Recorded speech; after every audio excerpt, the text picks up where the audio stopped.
Evening, everyone. Hello, how are we all doing? Quite a weighty topic today. I've been looking at some polling as well as obviously scanning the news. It's all a bit grim. Let us begin, as Chris has started the ball rolling on that one anyway, and it is very much the news of the day. Shall we begin with the protest in London, which in support of Palestinian action, which has resulted in at least 365 people being arrested for what certainly Chris believes, and many of the people attending and even arrested will believe, is a peaceful protest. This, and again, this links into what I want to talk about today, which is a fundamental breaking of the strands of society, really, which has been happening for some time. But it is worth looking at this objectively from different sides. So, people went to London. They don't agree with the assignment of Palestinian Action, the group, as a terrorist organisation, and they are wanting to protest it. So the people have gone there. None of them caused trouble. None of them even threatened violence. There was no suggestion. If the police hadn't been there, there would have been zero trouble. So you can look at that and you can go, well, this is very bad. This is incredibly bad. The other side of it, of course, is being clear, Palestinian. So you were arrested for just being there, by the way, because that is just protest. Specifically, the people that were arrested were the ones expressing support, like explicit support for Palestinian action. And because it is now proscribed as a terrorist organisation, you can be arrested just for supporting it. But I'll come on to that in a moment. So the sign said, forgive me if I get the wording exactly wrong, someone will be able to remind me, but it was words to the effect of, I reject genocide, I support Palestinian action. Now, just to be clear, those two statements do not belong together, because Palestinian action have done, and people are quite free to correct me in the comments if I've got something wrong, but I am not aware of a single act that Palestinian action have carried out which either rejects genocide or helps people in Palestine. So they've not done anything to protect Palestinians in Gaza, so they're not rejecting genocide, and they've not done anything to help Palestinians in Gaza, so they're not Palestinian action either. And the thing is, just to explain what I mean here, you know how you've got people on the far right, and this is just how I try and get past people's like tribal block. How you've got people like Darren Grimes and Rupert Lowe and people like that and Dan Wootton. And what they'll do is they'll look at something the government of a Muslim country does that's, usually they go for the way they abuse women's rights, but they'll point to some behaviour of a government of a Muslim country, and they'll say, this is why we should hate Muslims. There are also anti-Semites who do the same thing. They hide behind the actions of the Israeli government, which is a specific group of people, against Palestinians, not just the last few years, but going back, decades. And they'll use that as their excuse to attack Jews everywhere. And again, what I would say is, what have Palestinian action done to either object to genocide or to support Palestine? Because all they've actually done is attack UK defence assets and cause a great deal of damage. So the other side of this is, and I've said this before, the UK government has an absolute right to stop those people attacking national defence assets. They haven't They haven't done anything to hound those people out of the country. They've not threatened to deport anyone. They've not threatened to send them anywhere. They've not threatened to, they've not threatened them at all. They've just said, we just want you to stop attacking Ministry of Defence equipment. And I said at the time, I don't know whether whether that's the right way to do it, by the way, to just prescribe them as a terrorist organisation. Is that the only way the government had? I honestly don't know. I genuinely don't know. Also, in terms of, can they legally prescribe them for damage in MOD equipment? In theory, they can, because it includes serious criminal damage. But I don't know what qualifies as serious criminal damage. I've said this before. There's a court case going on. And again, you look at it, and the people who were protesting today, what were they actually protesting? Fundamentally, what were they protesting? They were saying that a group and the only thing they've done, Alex there saying at least one of the leaders of Palestinian Action awaiting trial for supporting Hamas. Again, if a trial is ongoing, I am going to say innocent till proven guilty, right? But what I am going to say is Palestinian Action are not Palestinian Action, as in they are not. They're not an organisation that works to help Palestinians or protect Palestinians. They don't do either of those things. They just use it as a shield. They use people's genuine concern as a shield. That being said, there are people who are in London today, who have been arrested today, who, obviously I don't know any of them, but on the balance of probability, from their point of view, they're not anti-Semites. They don't agree with attacking their own country's defence assets. They just think that this is state overreach, right? They genuinely believe that, and they've genuinely gone there. And from their point of view, they just sat down and held up a placard, and there were no messages of hate on it. There were no messages of hate.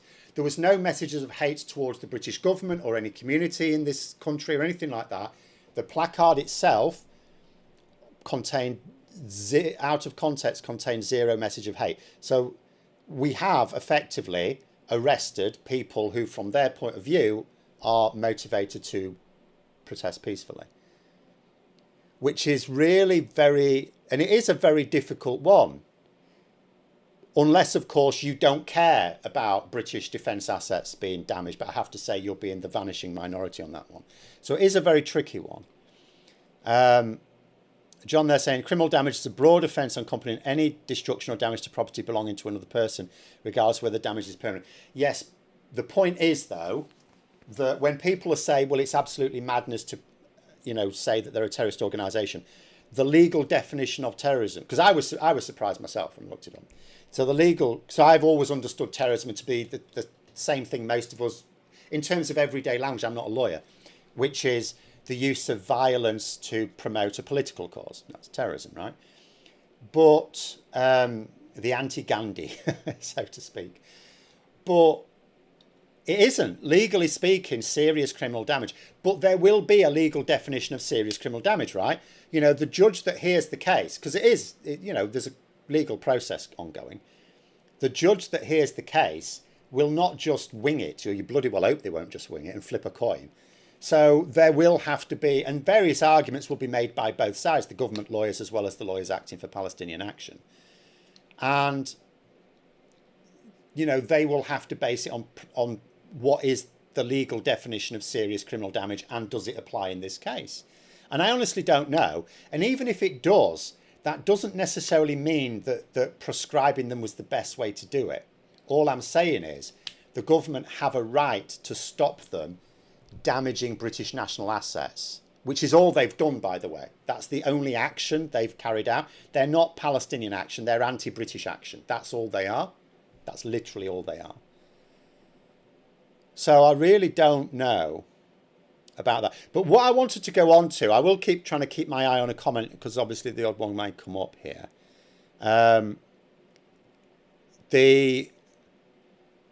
Rob's saying it's been used to support genocide as the RAF have carried out reconnaissance to assist the IDF. No.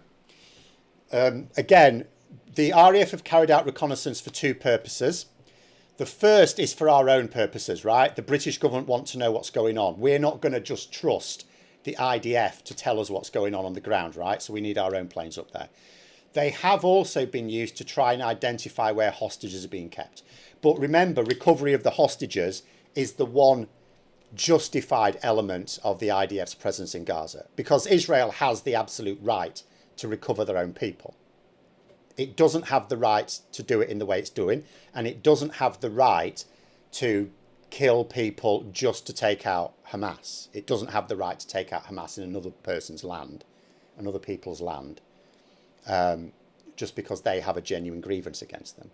So no, the RAF is not supporting genocide at all. At all. So that's not... And the thing is as well, Vince, if what you were saying... Sorry, it may not be Vince. Sorry, Rob. If what you were saying is true, so if you're claiming that they were acting to stop a crime, that would be a defence in court. You notice they're not making that defence. These people have already been imprisoned. They've already been convicted of crimes for damaging MOD property. It wasn't like... The thing that triggered it was a recent attack, but they've been doing this for a while. They've been doing a lot of attacks. They've already received convictions. And you'll notice they weren't put in prison for like 10 years. Otherwise, they wouldn't have been able to keep carrying them out, right? So they've received modest custodial sentences.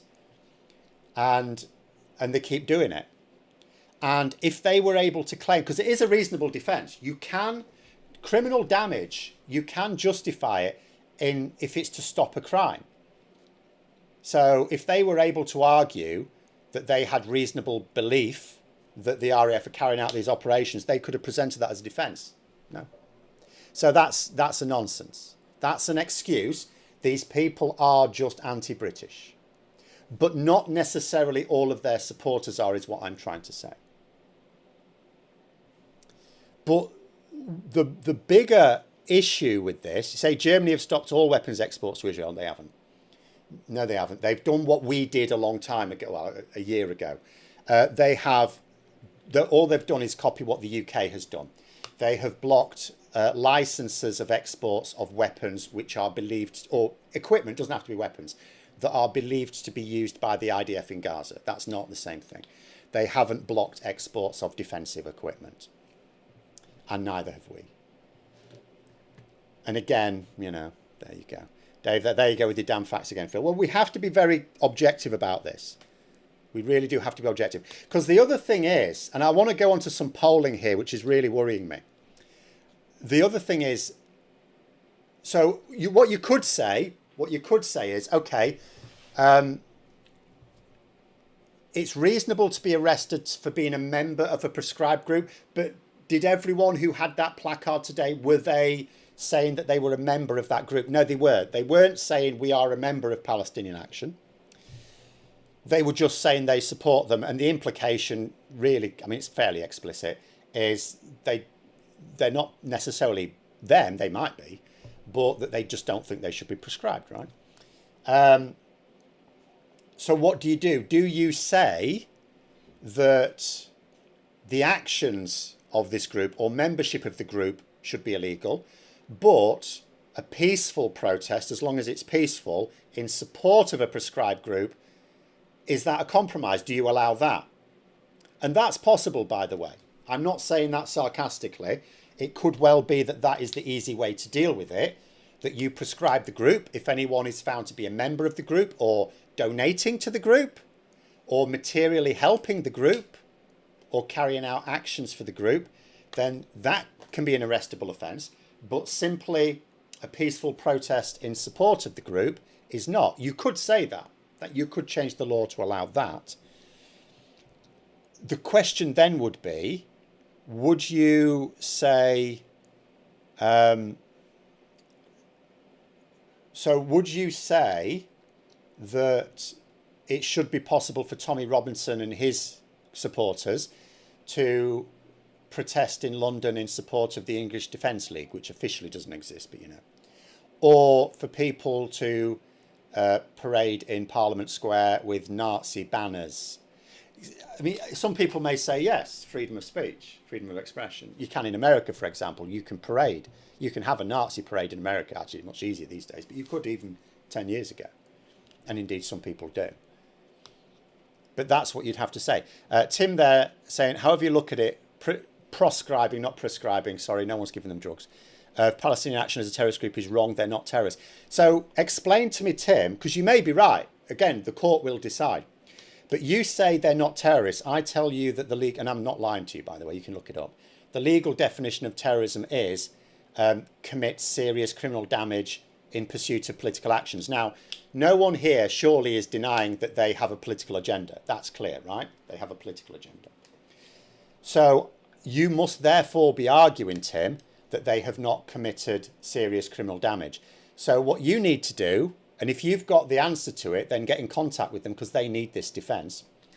What you need to do is explain to me how causing tens of millions of pounds of malicious damage to British defence equipment is not serious criminal damage.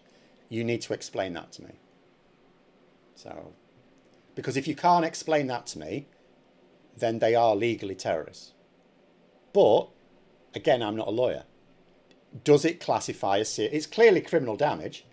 Does it classify as serious criminal damage? I'm prepared to believe tens of millions of pounds of damage to defence equipment I can believe that's serious. I don't know. I'm not a lawyer. But have you got any argument, Tim, that says that tens of millions of pounds of deliberate malicious, not accidental, deliberate malicious damage to British defence equipment, specifically with the purpose of stopping it being used to defend Britain, is that not serious criminal damage? In which case, what would you class as serious criminal damage? But anyway, this is just one little aspect of this entire thing. What I want to discuss is the fact, so when we talk about the fact, so I'm going to refer you now to some polling, which shows that there's an increasing number of, well, it doesn't show there's an increasing number of people, but I think that's the implication. But there's certainly a large number of people in this country who are not just politically disengaged, that's clear, right? You know, British society is absolutely fraying, and that's probably a kind way of putting it. But there's a worrying number of people who are in favour of violent protests. Now, the way things have panned out over the last few years, if you think about violent protests, what are you talking about? You're talking about the Farage riots last year. You're talking about the Tommy Robinson thugs who attacked police, scaled the cenotaph. I mean, imagine if a group of British Asians scaled the cenotaph. The Tory media would be baying for blood. And yet Tommy Robinson supporters can go to London, piss all over the streets, charge at police, physically assault police officers who were simply blocking their access to somewhere where they weren't supposed to go, and scaling the cenotaph, right? We've also had a few other violent protests, again by the far right, over the last few years. What we haven't seen is, I'm not going to say we haven't seen violence from left-wing groups. We have in very isolated pockets, but we haven't seen large groups of people on the left instigating violence. Like, there was no violence today, and no one thought there would be violence today. There's not been any There was very I was going to say there's not been any violence, if you remember last year and the year before, the regular pro-Palestinian protests which took place in London. There were very isolated cases of violence there. There were, so it was not true that there was no violence, but by and large, no one would have worried about violence there. But what may be surprising is, so if I sort of read a thing here, sorry, I'll just catch up with a couple of comments in case it's hanging over for the other one.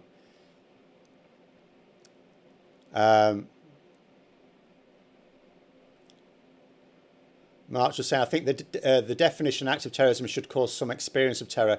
Criminal damage is already covered by other laws. Yeah, but it is also covered by this law. Now, again, yeah, so you're arguing that the law shouldn't be as it is, which is fine, by the way. I may agree with you on that point. I may agree with you. I am actually happy for terrorism legally to have a specific element of violence to it, or threat of violence, you know, because that, you know, people can be afraid of the threat of violence as well. So if you're going to say the law shouldn't include criminal damage as part of it, I wouldn't necessarily disagree with that. I'm not saying I'm neutral on it at the moment because I haven't really thought about it too deeply, and I certainly haven't heard any arguments for and against, which I always like to do. But the fact of the matter is, the law as it stands now does say that criminal damage for the purposes of political aims is an act of terrorism. Well, Angry Pagan, they're saying there are historical precedents. Oh yeah, there's loads for a population going from being supportive of non-violent protests to violent ones, usually led by increasing perception of society's breaking down. Yes. Now, this comes to this poll, right? So, I don't know whether the best thing is to... Can I just put it up? You may not be able to see it very much. I'm going to hide my ugly mug. Which would be no bad thing. Can I find it? Where the bloody hell is it? Oh, here it is. Is this it? No, wrong one. Is this it? Oh, here it is. I gave it a weird name. Sorry. Now, can I zoom in a little bit? The problem is, I should have formatted it a little bit better, but let's just try and get some numbers visible. Is it going to show me? There we go. Hopefully you can see if you... Oh, I need this... Oh, pissy now. Right, okay. That's the most I can do without losing the question. So this is the key question here. There's a link in the description below, by the way, to somewhere where you can get this data table. The data table is just downloadable. And also the New Statesman article, I think they were the ones who commissioned it. They're certainly the ones who reported on it. So there's lots of questions in here. It's all very interesting. There's a really weird one as well. But this one is the key one. Which of the following is closer to your view? And there's lots of breakdowns in it as well. But there's three possible answers you could give to this. First of all, political violence against the UK government. This is specifically against the government. I do want to point to another question down there, which is really weird, particularly for the SNP, but I'll come to that in a minute. Political violence against the UK government is never acceptable. Political violence against the UK government is acceptable in some conditions, and then don't know. So in terms of the overall, 65% think that violence against the UK government is never acceptable. 21% think it is. They're not saying those conditions exist now, but under certain conditions. 14% don't know, which means potentially up to 35% would consider violence against the UK government to be acceptable under at least some conditions. Now, what's been noted in the New Scientist, not New Scientist, behave yourself, New Statesman, I don't know why I always get those mixed up, they're very different periodicals, is the breakdown by party. So what was mentioned in this article, and this is why I had to find the data. So first of all, you look, Reform UK, 36% of them, so well above the national average, 36% of them think that political violence against the UK government, so specifically the UK government, is acceptable in some conditions. And a lot of us here would think, well, that makes sense because Reform UK are being heavily radicalised. But what this New Statesman article pointed to is, but in second place is the Green Party. Now we can look here, 27%. Now I would also want you to, oh no, this is the wrong data. These are people who voted for them last year. No, hang on, better.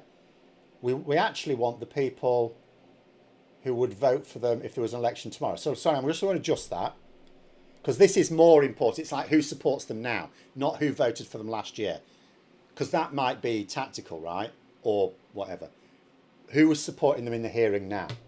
So 32% of Reform UK voters, the people who say they would, yeah, sorry, the Plaid one, that was last year, sorry. Some of those appear to be Reform UK supporters now. But I am going to come on to Plaid and SNP in a minute because there's two things to say about that. So we ignore those results for now, even though so these are the people who say they would vote for these parties tomorrow. So 32% of people who say they would vote Reform UK tomorrow think that political violence against the UK government could be justified. The Green Party in second place on 24%, which is, again, a really high number. But, and this is something the article doesn't point to, because at that point, the article's telling you, if you just read the article and didn't look at this, oh, for Christ's sake, you could think to yourself, well, you know, the reason, and this is why I put Zach Polanski on the thumbnail. I'm not suggesting Zach Polanski is promoting violence, by the way. But he is promoting explicitly populism, and populism begets violence eventually. And you could look at this and think, Of all the mainstream parties, now the big parties, the ones we'd consider famous parties, all the ones in this list, that which are the two that feel the most disenfranchised? Well, the Green Party and Reform UK, right? So there's a sense in which it makes sense that, and the point I make this is because this is on the left and the right. So these people, the people who would vote for these parties, probably feel the most dissatisfied with the political status quo, and everyone has their breaking point, and there comes a point where people will say, if established politics won't give us the radical changes we want, then we have to take matters into our own hands. You know how the slippery slope goes. John, they're saying, can I just ask why anyone thinks violence towards others, either government or individuals, is ever acceptable, except in extreme circumstances? Maybe I'm old-fashioned. Because some people think those extreme circumstances exist now. Like, my wife has just been visiting her mother again. My mother-in-law is proper down the rabbit hole. And the stuff she comes out with, oh, I read this and I read this and this is going on, and it's all absolute horseshit. Absolute horseshit. And I need to visit I am always busy, that's the problem. I should go down and I could put her right myself. Because she trusts me. She won't think I'm lying. So I can at least give her a different point of view. The problem is that my wife doesn't spend 7 days a week reading up on this like I do, so she doesn't have all the answers. But yeah, Rob, they're saying, after Partygate, can anyone be surprised as trust in the UK government is shattered? The Tories took the piss. Yes, we cannot be surprised. I mean, the question is how do you get it back? But before I go on to that point, I just wanted to point something else here. So yeah, okay, you can say 32% of Reform UK voters are thinking, they're thinking violence can be justified. 24% of Green Party members. But then you look, 19% are Labour Party members. Sorry, not Labour Party members, apologies. People who say they would vote Labour tomorrow. So of the people who, with the things as they are now, say that they would still vote Labour tomorrow, 19% of them, 1 out of every 5 people who will not voted Labour last year, would vote for Labour tomorrow if there were a general election, sudden snap, and that's a hell of a snap general election. Oh, by the way, there's a general election tomorrow. I hope you're registered. Make sure you got your ID, you still need it. So of the ones who intend to go to a polling station tomorrow, if there were a sudden general election, and put their cross by the Labour box, 19% of them, 1 in 5, think that violence against the UK government is acceptable. They're not necessarily saying under current circumstances. They're just saying they can envisage a situation where violence against the government is acceptable. And these are the people voting for the party that is in power.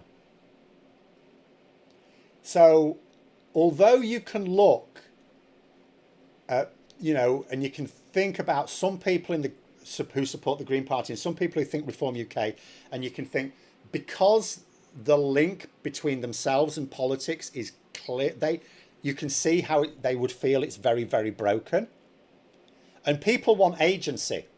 People want agency, right? Everyone at least wants a say. Who doesn't want a say? Who doesn't want their views heard, right? Of course you want your views heard. And if you don't think the current political system is listening to your views, of course you think it should change. And if you don't see any sign of it changing, maybe you start to think in terms of there being a more extreme crisis on our hands. Because this is the problem with the way a lot of the media presents things. It is true there are a lot of things fundamentally wrong with this country. But when you amplify it, you get people... Again, it's like I was talking about the tricks that Nigel Farage uses. It's about creating this sense of there being an urgent national crisis. And as soon as there's an urgent... Like, for example, if we were to be invaded by a foreign power, if we were actually invaded, if Russia invaded us, would it be acceptable to use violence to repel Russia? Of course it would. Who would say no? Well, pacifists might. Or pro-Russians might. But generally speaking, people say, well, yes, we're going to have to use violence to repel them, right? Just like Ukraine is having to use violence to repel Russia. So if you think that the UK government either is now or could in the future be effectively a foreign power, like some people think Trump is in America, do you see how the thinking can go? I can well understand how the thinking can go. And the real problem with this, I'll get rid of the thing now, but we can come back to it because there's another really interesting thing if we get time for it on the last question.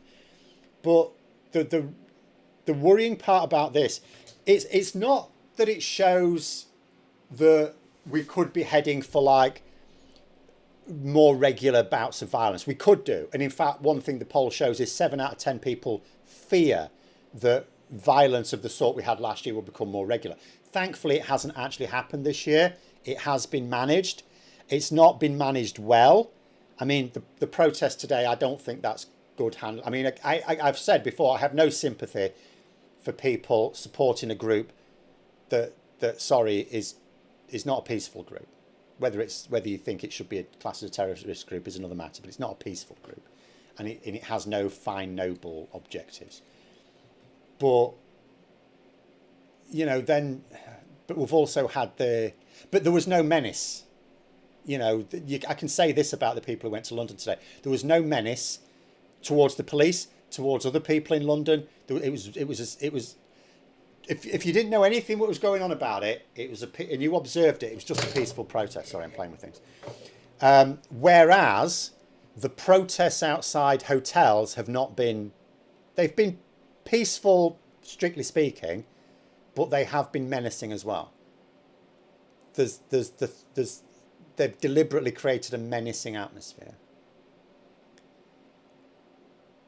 And the worry is that this, even if it doesn't result in violence or regular violence, even if we keep a lid on it, the fact that that feeling is festering is very, very bad, because it's going to lead. Because you have to worry, don't you? Are we in the Biden phase? You know what happened in America? So Trump was in power between 2017 and 2021. And it was generally agreed to have been a complete shit show. And then he lost. He tried to steal the election, didn't work. He lost, right? A load of people who tried to steal it for him went to prison, and people breathed a sigh of relief. So you had the Biden phase. But that was all it was. It was a phase. It was a hiatus before Trump came back. And now look what's happening in America. And you have to worry. Are we in the Biden phase? And I think there's a lot of differences. I still think there's a lot of differences. Who's popping there saying, when I say the media, am I also referring to social media? Social media is much worse even than the mainstream media, yeah. For everything you see on the mainstream media, for every Telegraph article, Daily Mail article or whatever, that's pushing something they know to be untrue, deliberately lying to people, even GB News, I have to tell you, the stuff that's on social media, including YouTube, and YouTube has better systems than most, is worse. And the reason is really clear. Broadcast media does have standards which are overseen by an independent body. Now, the punishment isn't very severe, which is why GB News get away with breaking the rules so regularly, but most of them are kept sort of in line. At the same time, but I'm not saying that broadcast media inform, but they're the best of a bad bunch. Then you've got the press. Now, the press have a few rules, but they regulate themselves. However, they can be subject to civil action. They can be taken to court. And, they don't really make much money as it is, so they don't really like that. So they are worse than broadcast media. The print media is worse than broadcast media. But, again, better than social media. Social media, there are no rules. I mean, yeah, okay, I could say something on social media. If I defamed someone, they could take civil action against me. in theory, it is possible for me to incite violence and be arrested for it. Although, as we saw last year, when Bernie Spofforth was approached by police, where she had actually clearly propagated disinformation that led to violence, that was beyond doubt. She was questioned and that was it. She wasn't even charged. So the stuff that... So even though in theory something you can say on social media, including something I could say on this stream, could be a criminal act, I'm not saying it's completely lawless. Like, we know, like, what laws really are there? There's not a lot. There's not a lot in terms of enforcement at any rate. So people feel comfortable on social media spreading all sorts of disinformation. They feel completely untouchable as long as they don't defame anyone who has the money to sue them. I think there's some content creators who just think purely in those terms. If I'm good, they don't mind defaming someone as long as it's someone who won't sue. Which means, by the way, they feel absolutely fine defaming members of the government, because you notice something the government never do? Individual government ministers never sue people for defamation, which possibly is a mistake because it gives people the green light to do it. But there it is. Anyway, we'll go through some comments here. Violence learnt from a young age within the family, normally by children witness domestic abuse. Yes, indeed. A lot of who we are as an adult, not all of it, I hasten to add. I always have to say, as a scientist, I always have to point out, as I had to point out to both of my stepdaughters, who don't like it, by the way, because their sperm donor is a human piece of shit, right? And they both know that. I'm not just saying that because I'm now married to their mother, but he really is a piece of shit. And they hate having anything in common with him. And yet I do have to tell them, well, you know, approximately 2/3 of your personality is genetic. You know, we think of our personality as something that's honed over as you grow up. It's really not. Your 2/3 of your personality is genetic, which means about 1/3 of it comes from your dad, and 1/3 from your mum. The rest of it is environmental. So, yes, there is learned behaviour. Hate is learned, for example. But some people can. It's a bit like you can be predisposed towards diabetes. I am not. Every time I've gone to a new doctor and they order a blood test, they always go. I actually had a doctor one time. It was the funniest thing. And he just took one look at me. He says, right, you're going for a blood test, mate. Because if he asked me, have you got diabetes? I said, no. He said, yeah, you have. You're going for a blood test. And the results came back. And honestly, although I've been obese for a very long time, I don't eat unhealthily. I just have to, at the moment I'm not. I'm actually losing weight, but for a lot of my life I just eat too many calories. But what I eat is healthy, just too much of it. So my blood's always come back clean. You know, doctors scratch their heads. It's like what, and this particular doctor. I've had several doctors do it, but this particular doctor, when the results came back, he wouldn't believe it. He went, "What the hell is this? What are you on about? You haven't got diabetes." It's so funny. But anyway, sorry, I'm going off the point. The point is you can be predisposed towards certain things. And so genetically, you know, I've arguably gotten away with it. I won't forever, which is again why it's important for me to lose weight. But, you know, you can get away with these things. Whereas my wife, who has diabetes, who isn't like obese like me, she's not like overweight like I am, but she has diabetes, but so does everyone in her family. So you can be genetically predisposed towards something, and you can be genetically insulated, not proof, not invulnerable, but isolated. And the same can go with things like this. You can be genetically predisposed towards violence. So even if you, although it has to be said, if you're genetically predisposed towards violence, probably at least one of your parents is as well. So there's probably a good chance you would see it from them. But even if you didn't, let's say you were adopted after being born to two peaceful parents, you could still become violent. You could still be genetically predisposed to it. And you can also be genetically predisposed towards being peaceful. Anyway, sorry, that was I just got into my science teacher mode.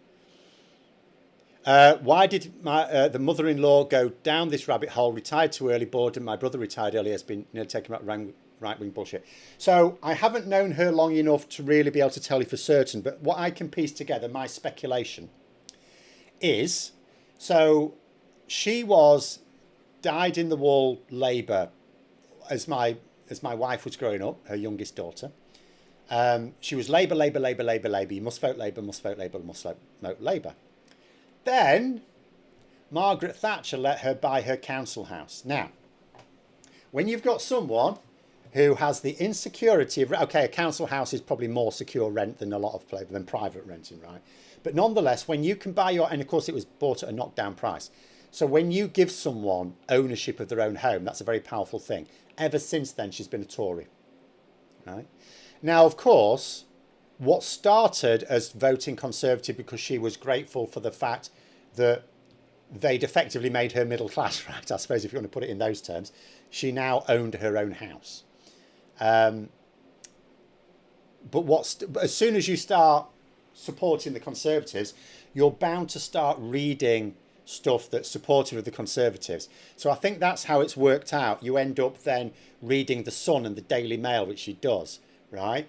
And what's happened since is those have led to obviously other things online, and she just basically watches stuff that presents the Tory point of view now.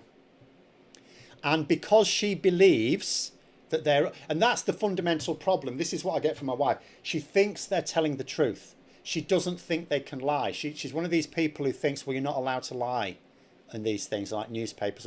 So she thinks she's getting it from reliable sources in the belief there are laws that stop them lying when there aren't at all. I mean, again, you know, you have to look at it this way. Find an example of where any... She also thinks if something's said in Parliament, it must be true. She thinks that MPs aren't allowed to lie, whereas it's complete opposite.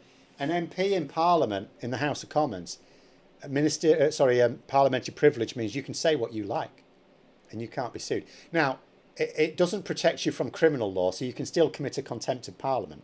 We can certainly commit a contempt of Parliament. I mean contempt of court. But there is absolutely nothing to stop you lying. And we see it all the time, don't we? We know Boris Johnson lied. The only reason he had any comeuppance was because MPs voted for him to effectively stand trial for it. But MPs have to vote. If you lie in Parliament, the only way you can come a cropper is if MPs vote for you to be investigated for it.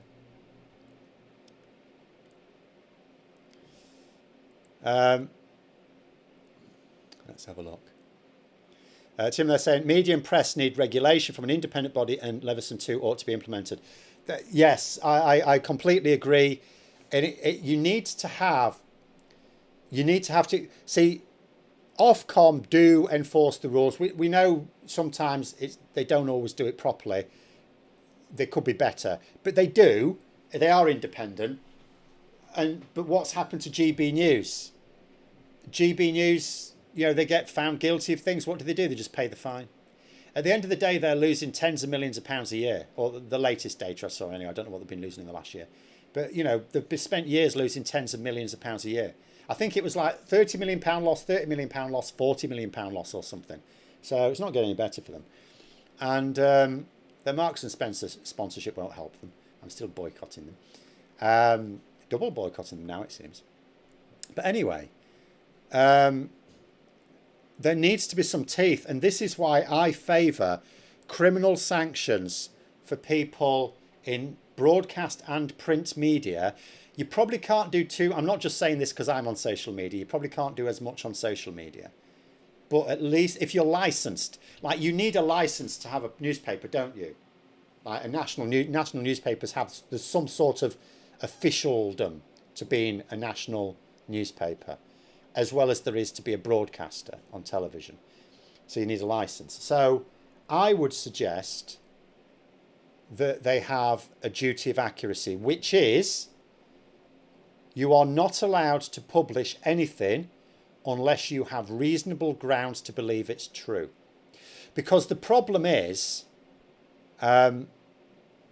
John's there. Gary Stevens says we're all doomed. Is he correct? Cannot work out what I think about him. So Not necessarily. We're not definitely not doomed. No, we're far from doomed. Um, Doom is good for the clicks. Like if you look on YouTube, political channels like that say, what do I see the purpose of me on YouTube to be? I see my purpose as a thing happens in politics. I'm saying this is why, right? Oh, the government's done this thing. Why have they done it? I say why. It's not necessarily me agreeing with it. I could still disagree with it, but I'm just providing context. I try to provide context. That's what I try to do. Not in an unbiased way like TLDR News. They do the same thing. They try to present the news, specifically the news, with context. They do a better job than pissing Daily Telegraph, I'll tell you that much. But they do it very in an unbiased way. I don't care about that. I don't claim, it's commentary. I'm doing commentary, right? So I feel free. Because the problem is being unbiased ties your hands to a certain extent. So I don't really interested in that. But if you look on YouTube, so the sort of people who want to know what's going on, there's only a limited number of those people who specifically look up political content on YouTube. And only a small section of those would be interested in what I have to say on it. And even that number has gotten smaller in the last year. Whereas if you look at where the big views are, it is I can't do Scottish accent. Sorry, someone else do it for me. But the private phraser, we're doomed. I don't know what I was attempting there. Sorry. That gets clicks. So if someone really wants to chase the clicks, then you have to ramp up the we're doomed element. I'm not into that. I'm not into that. I don't need to be. I don't need to chase the views. I get enough to be financially viable, even with what's happened in the last year. And I want people to have a measured response to things, because I personally don't think extreme emotion is a good thing to have in political discourse. That is my view. That is my personal view. Anyway, M&S have stopped advertising on them since March. Bragate appears to have been a hoax. I want to find out about that, though. I want to find out about that before I'm sure. But when you say that, I will then check if M&S have indeed stopped advertising, because I do like some of their stuff, I have to say. They have a very nice limoncello, which Tesco used to as well. I didn't care because Tesco just the road opposite. But Tesco seemed to have... Do you know what Tesco have done? Absolute swines. They have a limoncello tiramisu. I love limoncello and I hate coffee. That's an evil thing to do. Now, if it was side by side with actual limoncello, I would go, fair play. I'll just take the limoncello. Someone else can have the fusion of Colombia and Italy. But taking away my limoncello, not stocking limoncello, but putting limoncello tiramisu in, that is taunting me. That is a calculated insult. Whereas Marks and Spencer do a very nice limoncello, which I have been depriving myself of. Probably for good reason. I am losing weight, Anyway, more serious things. Talking about social media as a big follower of the invasion of Ukraine, there's a clear dichotomy of that is being circulated to the US as opposed to Europe. Hugely different way of looking at it in America. I mean, we've got at the moment, Lammy and Vance have been meeting, of course. Vance is over for his holidays, but it's a sort of working holiday in a sense. He's staying at the moment at Lammy's Grace and Favour home, and they've been obviously talking about the various positions, and they're very, very different positions. What I would just say is, Alex just said, I've checked with Stop Funding Hateful. Okay, well, thank you very much. I still need to find out the Bragate thing, though. I need to find out the details. But the... I need to... public opinion is clearly shifting in America, but it's not shifted anywhere near enough. And of course, it needs to be the right section of American society, the ones that... At the moment, we haven't even got the Democrats significantly shifting their position, have we? I mean, that would be the first sign. You would expect voters important to the Democrats to be the first, wouldn't you, to significantly shift? Because this could be an issue where, even where public opinion changes, we have to remember there are two elements to it. there's public opinion, and then there's saliency. So the public believe a thing, right? How strongly do they believe it? Enough to change their vote based on it? And the thing in America, of course, as well, is you haven't got a lot of choice in your vote. You can choose to stay home. You can choose to vote for a third candidate, which in a lot of cases is staying home. Not all cases. You do have the odd genuine independent, but not many. But there we go.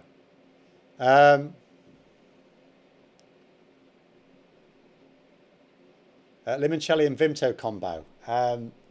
Well, I now have 2 ways of losing weight, and both of them combine, which would make it difficult to have limoncelli and Vimto at the same time.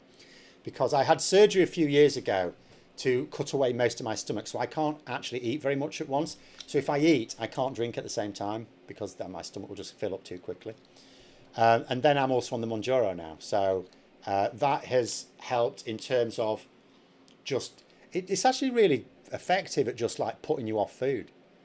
So, I've never been I haven't been hungry in 6 years, 6.5 years actually, because the surgery got rid of my sense of hunger, as well as shrunk my stomach. So it's just been like, because I just got into bad habits most of my life, and you just, eat for the sake of eating.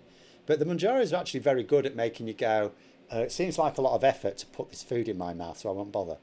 So it's just making it easier now to not snack.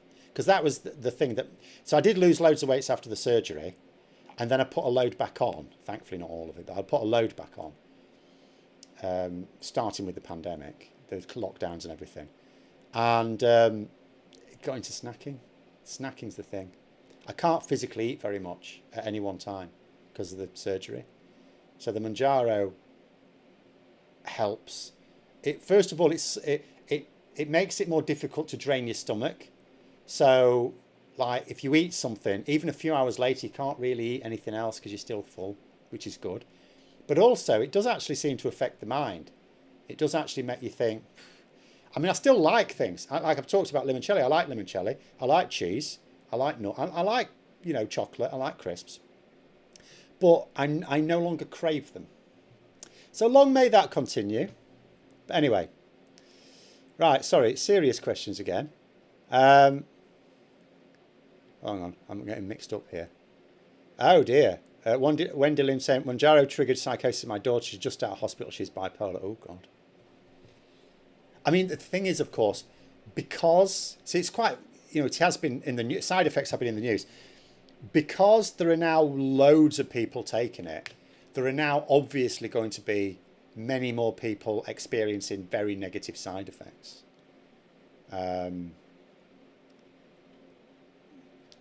In my case, I mean, some of the side effects are usually just like the main one's nausea, which passes. It says I haven't even had that, so I've taken to it really quite well. But yeah, it can do some very nasty things. Low chance of doing some very nasty things.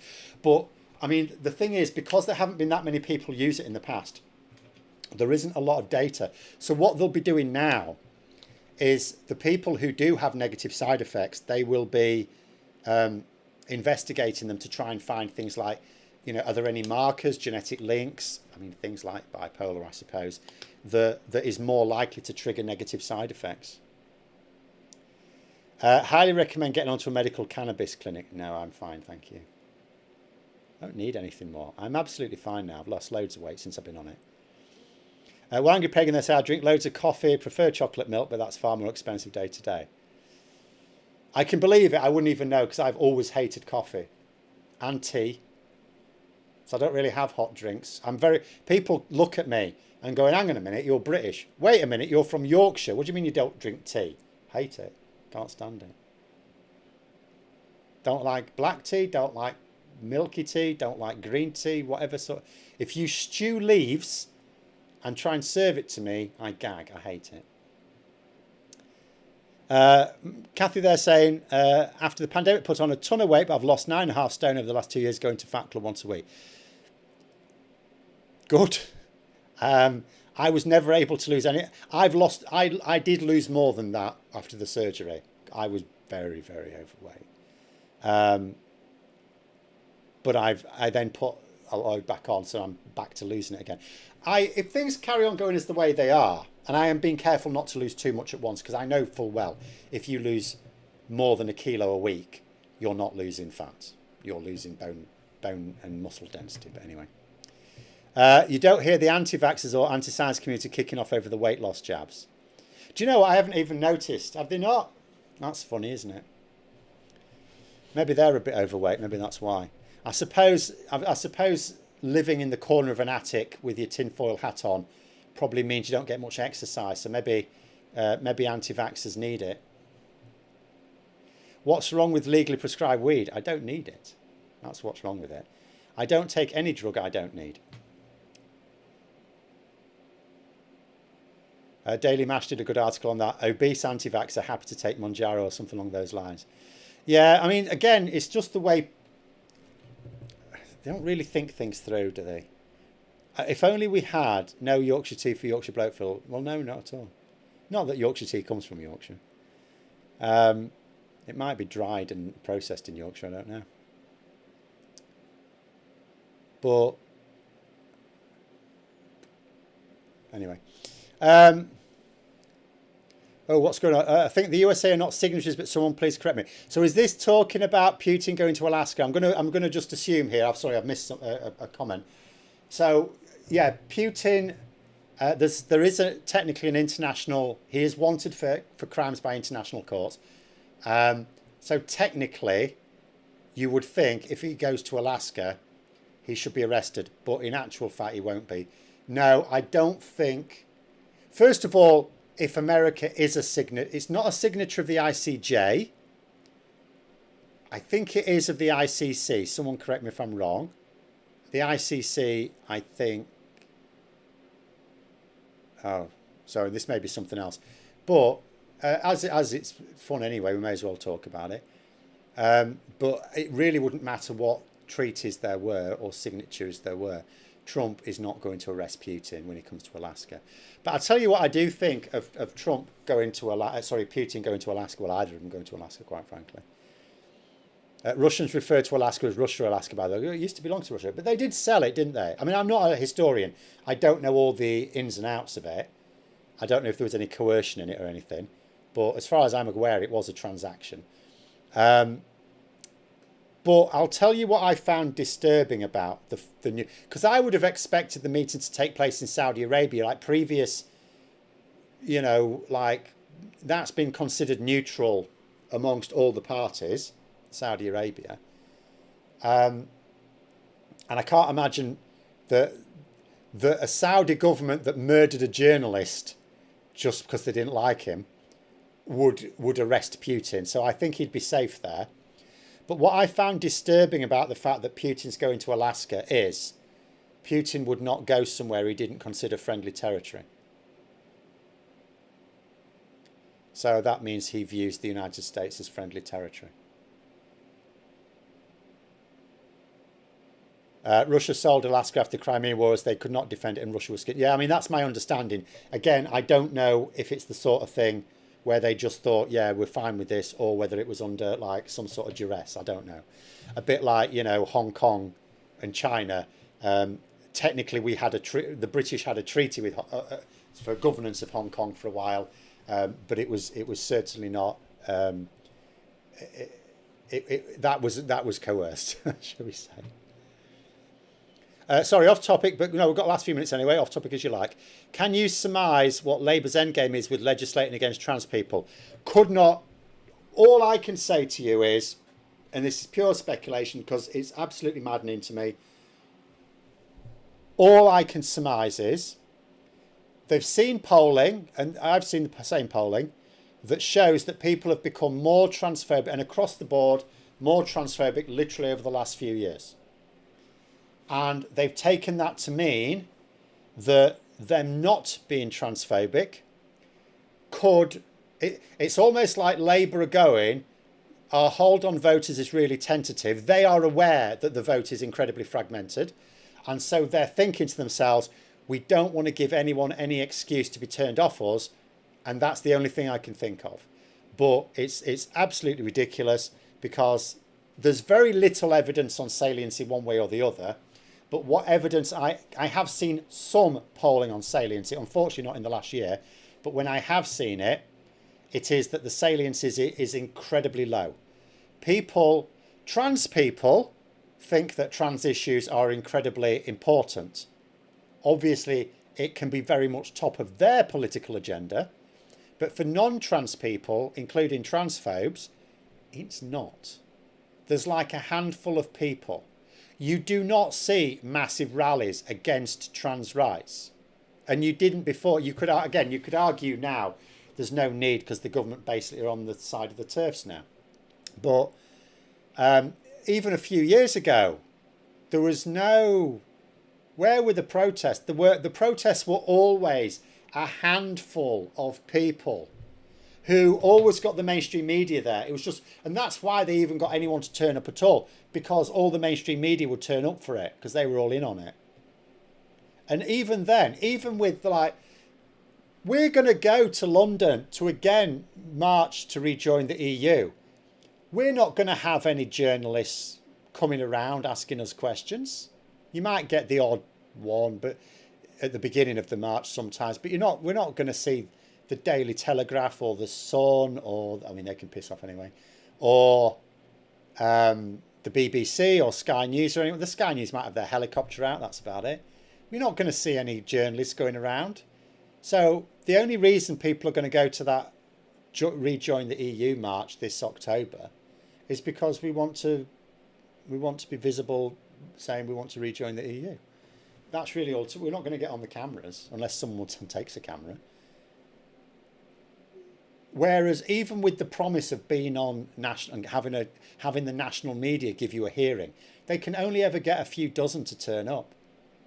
There's no great strength of feeling for transphobia.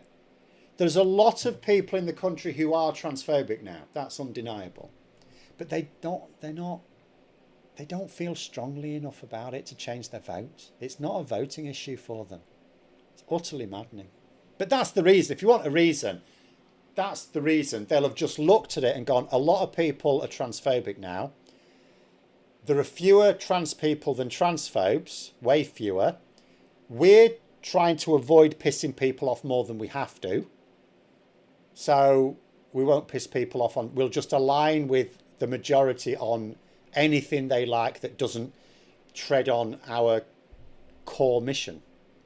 That's what they've done. That's the way they've looked at it. Utterly ridiculous. Warren Pagan there, final one there. Zelensky once again rejecting ceding land to Russia in a peace deal. Good. Yes, again, what we need is for Trump to come away from this.